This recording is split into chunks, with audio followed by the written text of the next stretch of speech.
नमः संस्कृताय विद्यार्थियों, आज हम कक्षा अष्टम की रुचिरा पुस्तक के नवमा पाठा सप्तभगिन्या का अध्ययन करेंगे। सप्तभगिन्या पाठ में आपको 7 राज्यों के विषय में बताया गया है। इसको यहाँ पर हम समझ लेते हैं। सप्तभगिनी यह एक उपनाम है। उपनाम जैसे महात्मा गांधी हैं, उनका नाम क्या है?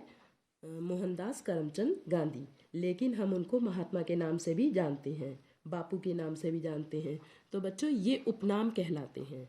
ठीक है, ऐसे ही उन 7 राज्यों का नाम जो है सप्तभगिनी रखा गया है।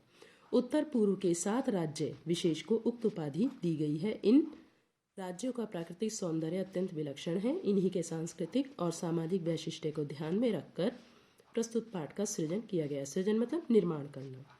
अब ये कक्षा में बातचीत चल रही है बच्चों की और अध्यापिका की, संवादात्मक शैली में है ये। तो आपको पाठ शुरू करते हैं। अध्यापिका सुप्रभातम, सुप्रभात। छात्र भी कहते हैं सुप्रभातम सुप्रभातम।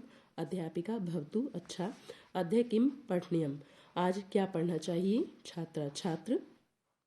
वयम सर्वे स्वदेशस्य राज्यानां विषये ज्ञातुमिच्छामः, हम सब अपने देश के राज्यों के विषय में जानना चाहते हैं। अध्यापिका शोभनम वदत, अच्छा बोलो। अस्माकं देशे कति राज्यानि सन्ति, हमारे देश में कितने राज्य हैं?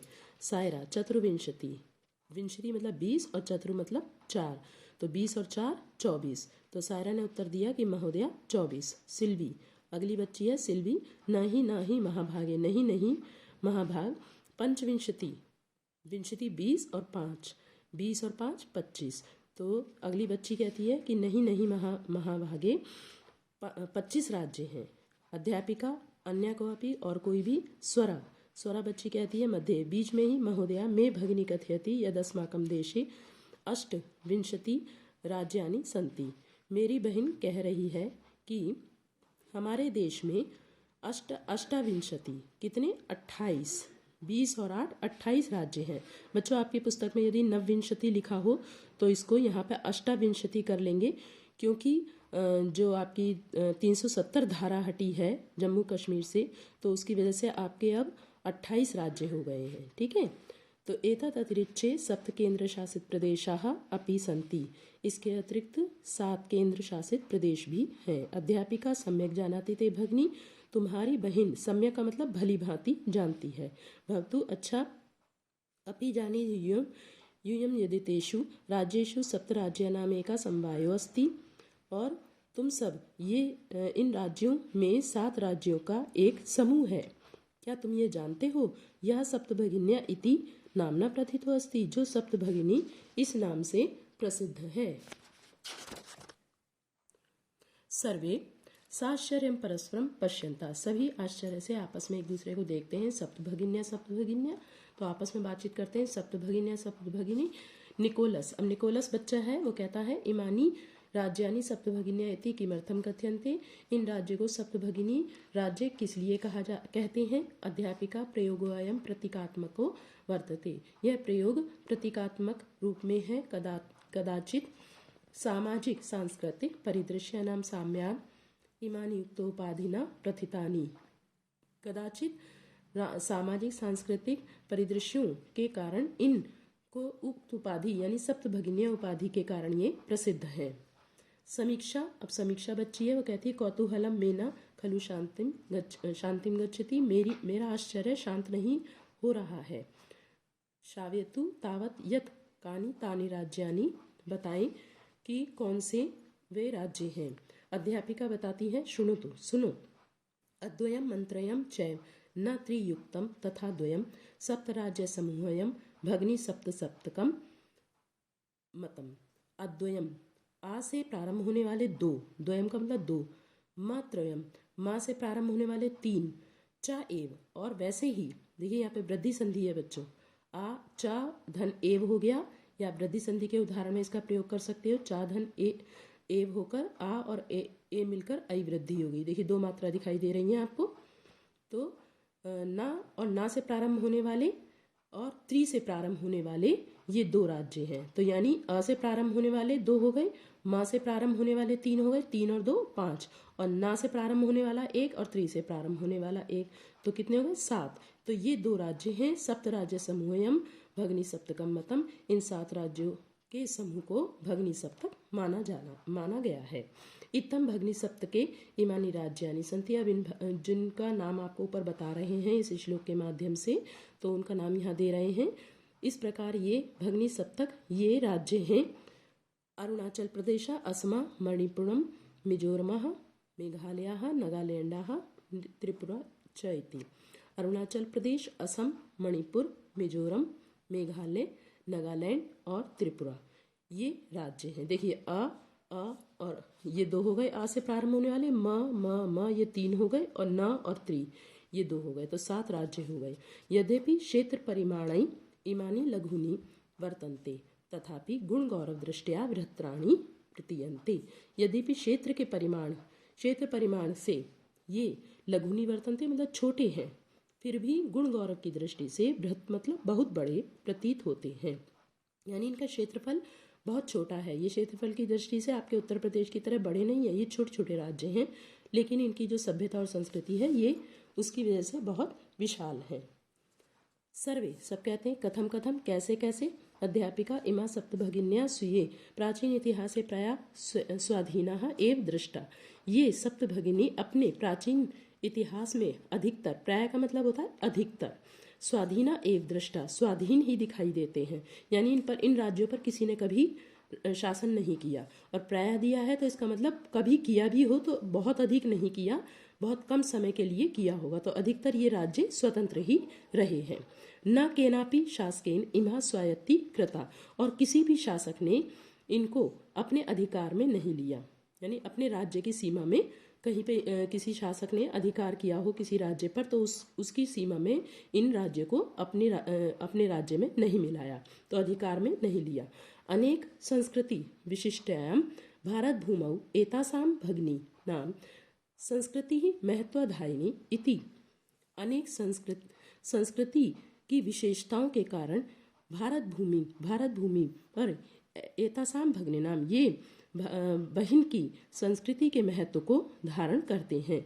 जैसे भारत की धरती पर बहनों को महत्व दिया जाता है हमारी संस्कृति में, बेटियों को, बहनों को, ऐसे ही इन राज्यों को भी भारत की भूमि पर महत्व दिया जाता है। तन्वी, अब तन्वी बच्ची है, वो कह रही है अयम शब्दा सर्वप्रथम कदा प्रयुक्ता। यह शब्द सबसे पहले कब प्रयोग किया गया? कौन सा शब्द? सप्तभगिनी।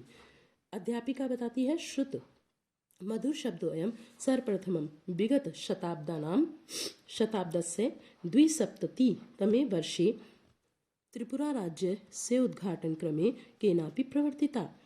यह मधुर शब्द भगनी, देखिए भगनी शब्द बहुत मीठा है सुनने में, तो ये मीठा शब्द सुनने में अच्छा लगने वाला शब्द सबसे पहले बीती हुई शताब्दी के 270, सप्तति मतलब 70 और द्वि मतलब 2, 72 ईस्वी वर्ष में त्रिपुरा राज्य के उद्घाटन के समय पर किसी ने शुरू किया था। प्रवर्तिता मतलब प्रारंभ किया था या शुरू किया था। अस्मिन्ने काले एतेषां राज्यानां पुनः संगठनम विहितम। इसी समय इन राज्यों का पुनः संगठन किया गया था। स्वरा अन्य किमपि वैशिष्ट्यम एतेषां। और कौन कौन सी विशेषताएं हैं इनकी? अध्यापिका नूनम अस्ति एव, निश्चय ही है। पर्वत, वृक्ष, पुष्प प्रवृत्ति भी प्राकृतिक संपत्ति भी सुसमृद्धानि सन्ति इमानी राज्यानि। पर्वत, वृक्ष, पुष्प यानी फूल से लेकर प्राकृतिक संपदाओं से अत्यंत समृद्ध है ये राज्य। अर्थात यहाँ पर प्राकृतिक दृश्य अधिक देखने को मिलते हैं। भारत वृक्षे च पुष्पः तव सदृशानि विराजन्ते एतानि। भारत रूपी वृक्ष में, देखिए भारत को वृक्ष की तरह बताया है इसमें कि भारत रूपी वृक्ष में फूलों के गुलदस्ता या गुच्छा, तबक कहते हैं, गुच्छा या गुलदस्ता के समान ये राज्य सुशोभित होते हैं, शोभा को प्राप्त करते हैं। राजीवा राजी भवति ग्रहे यथा सर्वाधिका रम्या मनोरमा च भगिनी भवति। जैसे आपके घर में सबसे अधिक रम्य रमणीय और मनोरमा मनोरम भगिनी बहिन होती है, तथैव भारत गृहे अपि सर्वाधिका रम्या इमाः सप्तभगिन्यः सन्ति। वैसे ही भारत, देखिए यहाँ पर भी तथा में आपकी वृद्धि संधि है, तथा धन एव दो मात्रा दिखाई दे रही हैं आपको। जहाँ पे दो मात्रा दिखाई दे रही हैं वहीं से इसका विग्रह होगा और ये वृद्धि संधि का उदाहरण है। तो वैसे ही भारत गृहे अपि, भारत रूपी घर में, अब यहाँ पे पहले भारत को वृक्ष के तरह बताया था इन राज्यों के लिए, और अब भारत रूपी भारत को घर की तरह बता रहे हैं कि भारत रूपी घर में सबसे अधिक रमणीय ये सप्तभगिनी है। किन सप्तभगिनी? यानी कि भारत एक घर है और उसमें सबसे अधिक सुंदर जो है ये 7 जो भगिनी के रूप में आपको 7 राज्य बताए गए हैं ये है। अध्यापिका मनस्यगता ते इयं भावना परम कल्याणमयी परम सर्वे न तथा अवगच्छन्ति। अध्यापिका कहती हैं तुम्हारे मन में जो ये भावना आई है ये परम कल्याणमयी है, परंतु सभी के मन में ऐसी भाव नहीं आते हैं। अस्तु, अच्छा, अस्ति तावत् एतेषां विषये किंचित वैशिष्ट्यम कथनीयम। अब इनके विषय में कुछ विशेषता कहनी चाहिए। सावहितमन मनसा शृणु, सावधान मन से यानी ध्यान पूर्वक अपने मन लगाकर इसको सुने। जनजाति बहुल प्रदेशो अयम, यह जो आपका राज्य है ये जनजाति बहुल प्रदेश है, यहाँ पे जनजातियाँ अधिक पाई जाती हैं। गारो, खासी, अब कौन कौन सी जातियाँ हैं, जनजातियाँ हैं? गारो, खासी, नगा, मिजो प्रभृत्या बहवा जनजातियाँ अत्र निवसन्ति। गारो, खासी, नगा, मिजो से लेकर बहुत सी जनजातियाँ यहाँ रहती हैं। शरीरेण ऊर्जस्विना एतत् प्रादेशिकाः बहुभाषाभिः समन्विता पर्व परंपरा भी परिपूरिता स्वलीला कलाभिष्ट निष्णांता संति। शरीरेण, शरीर से, ऊर्जस्विना, ऊर्जस्वी यानी कि शक्ति संपन्न, ये प्रादेशिक बहुभाषा भी, बहुत भाषाओं से संपन्न यानी समन्विता मतलब युक्त, पर्व परंपरा भी, और पर्व इनके जो पर्वों की मनाने की परंपराएं हैं उससे परिपूर्ण, अपनी लीलाओं और कलाओं में निष्णांता मतलब निपुण है, कुशल है। मालती महोदय, हे महोदया, तत्र तु वंशवृक्षा अपि प्राप्यन्ते, वहाँ तो वंश वृक्ष भी प्राप्त होते हैं। अध्यापिका आम, हाँ, ये वृक्ष का नाम है वंश वृक्ष। आम, हाँ, प्रदेशे अस्मिन् हस्तशिल्पानां बाहुल्यं वर्तते, इस प्रदेश में हस्तशिल्प का यानी हाथ से बनाई जाने वाली वस्तुओं का, हस्तशिल्प का बाहुल्य यानी कि अधिकता है। आवस्त्रा भूषणेभ्यः गृह निर्माण पर्यन्तं प्रायः वंशवृक्ष निर्मितानां वस्तूनां उपयोगः क्रियते। आवस्त्र, आ का मतलब है यहाँ से लेकर, यानी वस्त्र और आभूषण बनाने से लेकर घर बनाने तक, पर्यंत मतलब तक, तो वस्त्र और आभूषण बनाने से लेकर घर बनाने तक, प्राय मतलब पहले बताया हमने आपको, अधिकतर वंश वृक्षों से बनी वस्तुओं का उपयोग करते हैं। यानी जो वंश वृक्ष इतनी अधिक मात्रा में पाए जाते हैं कि उनसे वो अपने वस्त्र भी बनाते हैं, आभूषण भी बनाते हैं, और यहाँ तक कि अपने ही हाथों से अपने घरों का निर्माण करते हैं, इतने वो मेहनती हैं। यतो ही अत्र वंश वृक्षाणाम प्राचुर्यम विद्यते, क्यों बनाते हैं वंश वृक्षों से? क्योंकि यहाँ वंश वृक्षों की प्राचुर्य मतलब प्रचुरता है, बहुत अधिक मात्रा में वंश वृक्ष मिलते हैं। सांप्रतम वंशोद्योगो अयम अंतर्राष्ट्रीय ख्यातिम अवाप्तो अस्ति। सांप्रतम इस समय यह वंश उद्योग अंतर्राष्ट्रीय ख्याति को प्राप्त हो चुका है। अभिनव भगनी प्रदेशो अयम बहवा आकर्षका इति प्रतीयते।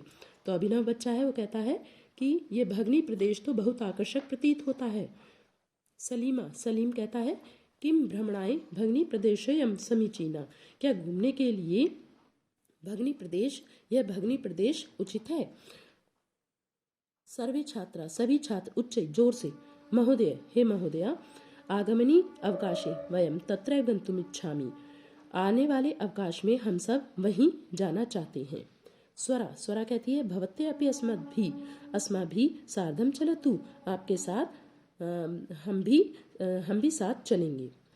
अध्यापिका रोचते में अयं विचारा, मुझे यह विचार, अध्यापिका कहती है मुझे आप लोगों का ये विचार बहुत अच्छा लगा। एतानि राज्यानि तु भ्रमणार्थम स्वर्ग सदृशानि इति, ये राज्य तो घूमने के लिए स्वर्ग के समान है, ऐसा अध्यापिका बोलती है। अब इसके शब्दार्थ पढ़ लेते हैं जल्दी से। बाढ़म बहुत अच्छा, पठनीयम पढ़ना चाहिए, ज्ञातुम जानने के लिए। देखिए इसमें तुमुन प्रत्यय लगाया, आपके पाठ्यक्रम में प्रत्यय भी है, तो आप ज्ञाधन तुमुन मिलकर बनता है ज्ञातुम, तो आप इसको तुमुन प्रत्यय के लिए प्रयोग कर सकते हैं। जानने के लिए अर्थ में प्रयोग होता है कति कितने, चतुर्विंशति 24, पंचविंशति 25, यह अभी संख्या मैंने आपको पीछे पढ़ा दी है। भगिनी बहन, अष्टाविंशति 28, केंद्र शासित प्रदेश केंद्र द्वारा शासित प्रदेश, अतिरिच्य अतिरिक्त, भवतु अच्छा, समवाया समूह, प्रथिता प्रसिद्ध, प्रतीकात्मकः। देखिए दीर्घ संधि के उदाहरण के लिए आपको मिला है प्रतीक धन आत्मकः, अ का में आ है और यहाँ दीर्घ आ है तो दोनों मिलकर दीर्घ हो जाते हैं, सांकेतिक। कदाचित, संभवतः, साम्याद समानता के कारण, उक्तोपाधिना उक्त धन उपाधिना। देखिए ये आपका गुण संधि के उदाहरण के लिए है, यहाँ ता में आ है और यहाँ ऊ है, आ और ऊ मिलकर ओ बन गया है। देखिए ओ की मात्रा दिखाई दे रही है आपको, तो उक्त का मतलब कहना, तो कही गई, उपाधिना उपाधि से या के कारण, से तक भी प्रयोग कर सकते हो केवल आप। नामनी नाम में, संशयः संदेह, अपसरता दूसरी ओर, क्षेत्र परिमाण क्षेत्रफल की दृष्टि से, लघुनी छोटे, गुण गौरव दृष्टिया गुण और गौरव की दृष्टि से, भ्रत्राणी बड़े, स्वाधीना स्वधन आधीना। देखिए यहाँ पर भी दीर्घ संधि है आपकी, स्वधन आधीना, यहाँ पे बा में अ है और अ है आगे, अ प्लस आ मिलकर आपका दीर्घ संधि हो गई है, दीर्घा हो गया है, तो स्वतंत्र। स्वायत्तिकृतः अपने अधीन किए गए। महत्वाधायिनी महत्धन आधायिनी, देखिए यहाँ भी आपकी दीर्घ संधि का उदाहरण है, ये व में आ है और यहाँ दीर्घ आ है, तो दोनों आ मिलकर दीर्घ संधि हो गई है, तो महत्व को रखने वाले या महत्वपूर्ण। शुद्ध मधुर शब्दाः, शुद्ध का मतलब था सुनना, सुनने में मधुर शब्द। प्रवृत्ति भी आदि से, यहाँ पे देखिए जैसे आपका बनता है, यहाँ पे प्रवृत्ति भी तृतीय विभक्ति का रूप है। देखिए यहाँ पे तृतीय विभक्ति से चिन्ह दिया गया है। विहितम विधि पूर्वक किया गया। प्राकृतिक संपद भी प्राकृतिक संपदाओं से सुसमृद्धानी बहुत समृद्ध। भारत वृक्ष भारत रूपी वृक्ष में या पर, ये सप्तमी विभक्ति है। देखिए में पे पर ये सप्तमी विभक्ति का चिन्ह होता है। पुष्पस तबक तबक सदृशानी पुष्प के गुच्छे के समान। तबक मैंने आपको पीछे बता दिया है, अभी इसका क्या मतलब है। हृदया, इसको बोल देंगे हृदया। हृदया मतलब प्रिय, हृदय को प्रिय लगने वाली। रम्या का मतलब रमणीय। सावहित मनसा सावधान मन से, यानी ध्यान पूर्वक। ऊर्जस्विना ऊर्जा युक्त, बहुत शक्ति से संपन्न रहकर। पर्व परंपरा भी पर्वों की परंपरा से परिपूरिता पूर्ण या भरे पूरे। सम अभिनंदनीयम स्वागत योग्य। समीचीनः बहुत अच्छा। स्व लीला कला भी अपनी क्रिया एवं कलाओं से। निष्णांता पारंगत या निपुण। वंश वृक्ष निर्मिता नाम बांस के वृक्षों से निर्मित। अवाप्ता मतलब प्राप्त। वहवा आकर्षका बहुधन आकर्षका। देखिए यहाँ पे आपकी ऊ के स्थान पर बा हुआ है, तो ये कौन सी संधि हो गई, यण संधि का उदाहरण हो गया। ठीक है, तो ऊ हो गया यहाँ पर, तो ये आपका यण संधि का उदाहरण है। वहवा आकर्षका बन गया अत्यंत आकर्षक या अत्यधिक आकर्षक। अब आगे ये आपका उच्चारण करने का है प्रश्न, उच्चारण कर लेते हैं एक बार। सुप्रभातम चतुर्विंशति सप्तभगिन्याः गुण गौरव दृष्टया महत्वाधायिनी द्विसप्ततितमे प्राकृतिक संपद्भि पुष्पस्तबक सदृशानि पर्व परंपरा भी वंश वृक्ष निर्मितानां वंश उद्योगयम अंतरराष्ट्रीय ख्यातिम। प्रश्न नंबर 2 है, प्रश्नानाम उत्तराणि एक पदेन लिखत। प्रश्नों के उत्तर एक पद में लिखने हैं। अस्माकं देशे कति राज्यानि सन्ति। हमारे देश में कितने राज्य हैं। अभी आपको हमने बताया था पीछे कि 8 राज्य हैं, यानी अष्टा। तो हम पीछे से ही इसका आंसर देखिए, यहाँ से हम लिख लेंगे इसको अष्टाविंशति। ठीक है, पूरा यहाँ आ जाएगा अष्टाविंशति राज्यानि सन्ति। अगला है प्राचीन इतिहासे कहा स्वाधीनाः आसन। प्राचीन इतिहास में कौन स्वाधीन थे, तो आप लिखेंगे सप्तभगिन्याः, यानी सप्तभगिन्या जिन राज्यों को बोला है हमने, सप्तभगिन्या स्वाधीना आसन। अगला है केशाम समवायाः सप्तभगिन्या इति कथ्यते। किनके समूह को सप्तभगिनी कहा जाता है, सप्त राज्यानाम। किसको, सप्त राज्यानाम, यानी 7 राज्यों को। अस्माकं देशे कति केंद्र शासित प्रदेशाः सन्ति। हमारे राज्य में कितने केंद्र शासित प्रदेश हैं? सप्त यानी 7। सप्तभगिनी प्रदेशे कः उद्योगः सर्वप्रमुखः। सप्तभगिनी प्रदेश में कौन सा उद्योग सर्वप्रमुख है? वंशा यानी वंश उद्योग सर्वप्रमुखः। प्रश्न नंबर 3 है पूर्ण वाक्येन उत्तराणि लिखत। पूर्ण वाक्य में उत्तर लिखने। अब आपको पूरी लाइन में उत्तर लिखने होंगे। तो पहला प्रश्न देख लेते हैं बच्चों। भगनी सप्तके कानि राज्यानि सन्ति। भगनी सप्तक में कितने राज्य हैं? तो भगनी सप्तके, इसका उत्तर देखिए यहाँ पे लिखा हुआ है। भगनी सप्तके राज्यानि सन्ति, यहाँ से लिख लेंगे आप। अरुणाचल प्रदेश से लेकर असम, मणिपुर, पुरम, मिजोरम, मेघालय, नागालैंड, त्रिपुरा च इति राज्यानि सन्ति। इमानि राज्यानि सप्तभगिन्या इति किमर्थं कथ्यन्ते। इन राज्यों को सप्तभगिनी ये किस लिए कहते हैं? तो आप शुरू करेंगे। यहाँ पे देखिए तीसरे का आपका खा नंबर है। सामाजिक सांस्कृतिक परिदृश्यानां साम्याद इमानि उक्तोपाधिना प्रथितानि। इमानी राज्यानि सप्तभगिन्या कथ्यन्ते और फिर डैश लगाकर इसको आप यहाँ तक प्रथितानि तक लिख देंगे। अगला है सप्तभगिनी प्रदेशे के निवसन्ति। सप्तभगिनी प्रदेश में कौन रहते हैं? देखिए सप्तभगिनी प्रदेश निवसन्ति, तीसरे का आपका गा है। निवसन्ति हाँ डैश लगा के लिखेंगे। फिर आगे यहाँ से गारो, खासी, नगा, मिजो प्रभृतया वैवा जनजातियाः अत्र निवसन्ति। इसको आप पूरा यहाँ से भी लिख सकते हो, वहाँ से लिखने की भी आवश्यकता नहीं है आपको। तो यहीं से लेकर आप पूरा इसका आंसर तीसरे का गा लिख सकते हो। अगला प्रश्न है बच्चों, एतत् प्रादेशिकाः कै निष्णान्ता सन्ति। इस प्रदेश में कौन निपुण है, कुशल है? तो इसका उत्तर देखते हैं। तीसरे का घा, इसी की अगली लाइन है। एतत् प्रादेशिका बहुभाषा भी समन्विता पर्व परंपरा भी परिपूरिता स्वलीला कलाभिष्ट निष्णान्ताः सन्ति। ये पूरा आंसर हो गया इसका, इस वाले प्रश्न का। अगला है वंश वृक्ष वस्तूनाम उपयोगा कुत्र क्रियते। वंश वृक्ष की वस्तुओं का उपयोग कुत्र मतलब कहाँ। ये बच्चों अव्यय है, अव्यय है। पहले भी हमने आपको अव्यय पढ़ाए हैं। तो इसका प्रयोग सभी विभक्तियों वचनों में समान रूप से ही होता है, कोई इसके रूप नहीं चलते हैं। तो कुत्र का मतलब कहाँ किया जाता है। तो इसका आंसर भी देखिए यही है। आवस्त्र भूषणेभ्यः गृह निर्माण पर्यन्तं प्रायः वंश वृक्ष निर्मितानां वस्तूनां उपयोगः क्रियते। तो यहाँ तक इसका तीसरे का अंगा का आंसर है। अगला है आपका प्रश्न नंबर 4, रेखांकित पदम आधृत्य प्रश्न निर्माण कुरुत। इस तरह के प्रश्नों का निर्माण बच्चों हमने पिछले पाठों में भी किया है, तो वैसा ही है इसमें भी। रेखांकित यानी जो जहाँ पर आपको रेखांकित दिखाई दे रहे हैं, अंडरलाइन दिखाई दे रहे हैं शब्द, उनके आधार पर प्रश्न निर्माण करना है आपको। यहाँ पर प्रश्न निर्माण सूचक आपको शब्दों का प्रयोग करना है। तो वयम स्वदेशस्य राज्यानां विषये ज्ञातुमिच्छामि। हम सब अपने देश के राज्यों के विषय में जानना चाहते हैं। ये तो हो गया आंसर। आपको इसमें शब्द का प्रयोग करना है। क्या प्रयोग करेंगे? हम सब अपने देश के राज्यों के विषय में जानना चाहते हैं। तो यहाँ पर स्वदेशस्य की जगह हम प्रयोग करेंगे षष्ठी विभक्ति एक वचन का, जैसे बनता है बालकस्य, रामस्य, छात्रस्य, नरस्य, ऐसे ही। तो यहाँ पे किम शब्द का रूप लगेगा कस्य, पुल्लिंग का। तो यहाँ पे लिखेंगे कस्य। वयम कस्य राज्यानां विषये ज्ञातुमिच्छामि। फिर क्वेश्चन मार्क चिन्ह लगाएंगे क्योंकि आप प्रश्न निर्माण कर रहे हैं। सप्तभगिन्या प्राचीन इतिहासे प्रायः स्वाधीनाः एव दृष्टा। सप्तभगिन्या का प्राचीन इतिहास में अधिकतर स्वाधीन ही दिखाई देता है।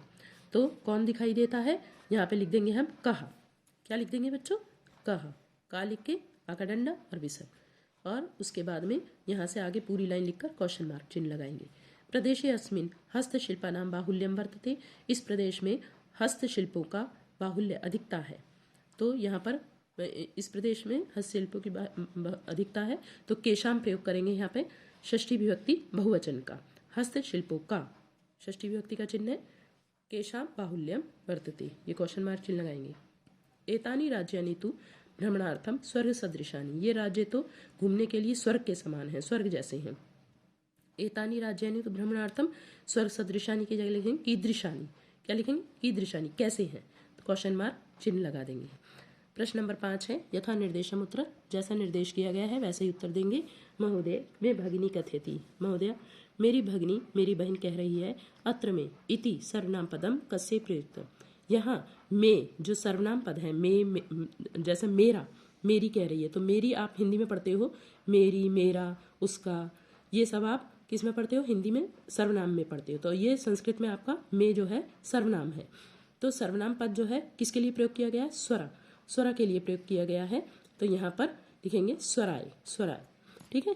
दूसरा है सामाजिक सांस्कृतिक परिदृश्यानां साम्याद एमानि युक्तोपाधिना प्रथितानि अस्मिन् वाक्ये प्रथितानि इति क्रियापदस्य कर्तृपदम किम। सामाजिक सांस्कृतिक परिदृश्यों की भली भांति ये इस उपाधि से कौन प्रसिद्ध है? अस्मिन इस वाक्य में प्रथितानि यानी प्रसिद्ध इस क्रियापद का कर्ता पद कौन है? ठीक है। तो इसका कर्ता पद है इमानी, राज्य के लिए कहा गया है, इन राज्यों को। ठीक है। तो इमानी जो है आपका क्या है?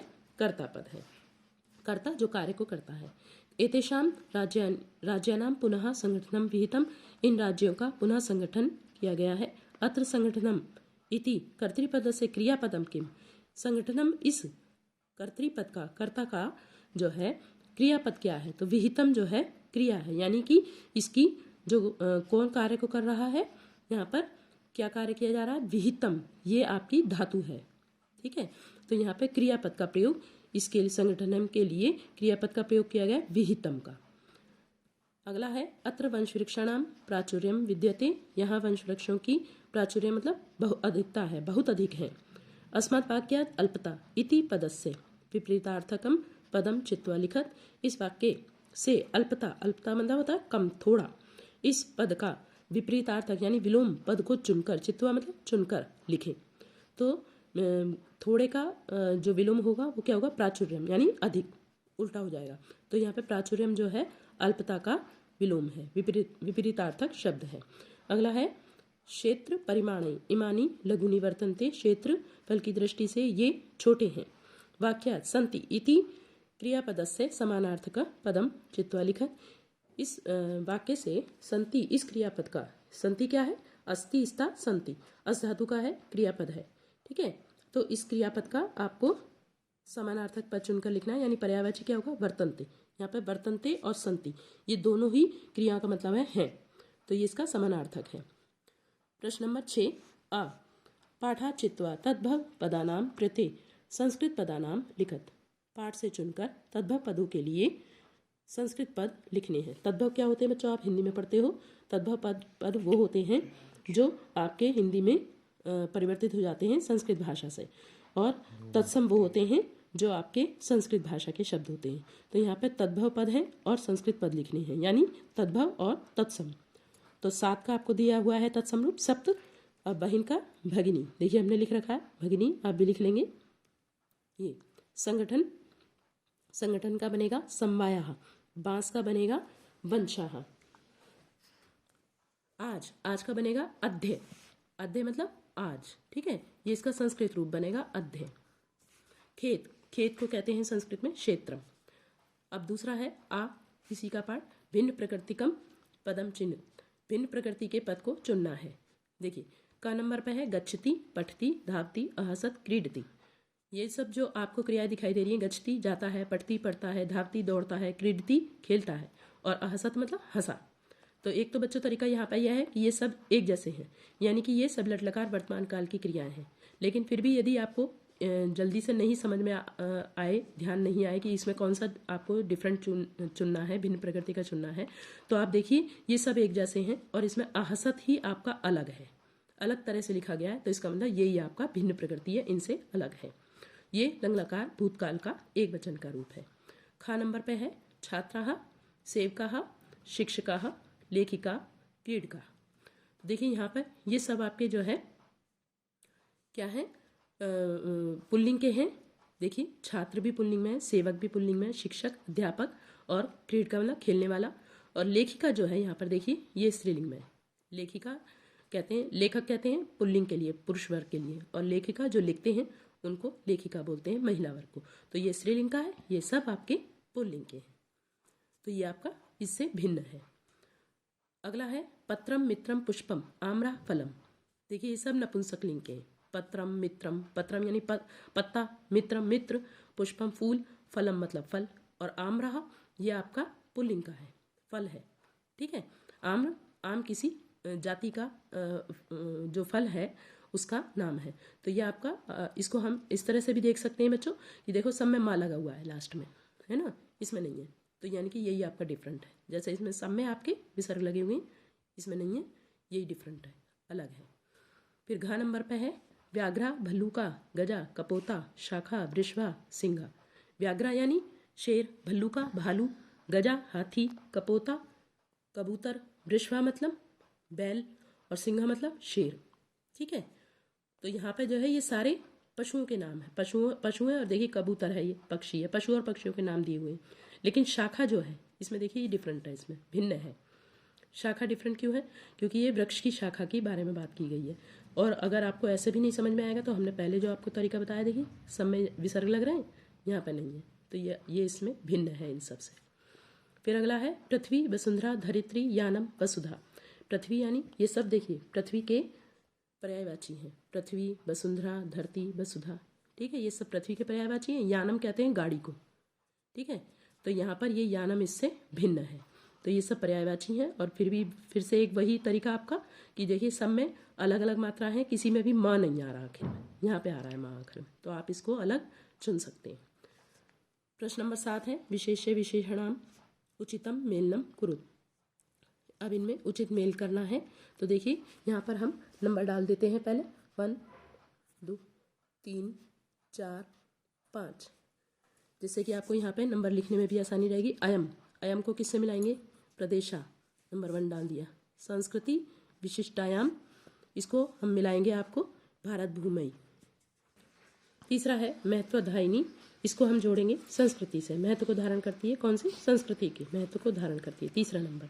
फिर है प्राचीन, प्राचीन क्या है? इतिहास, यहाँ पे चौथा नंबर। ठीक है। एक फिर एक ही रह गया, एक समवाय एक समूह, ये हो गया आपका 5वां नंबर। बच्चों इस तरह से ये आपका पाठ पूर्ण हुआ। आशा है आपको समझ में आया होगा। धन्यवाद।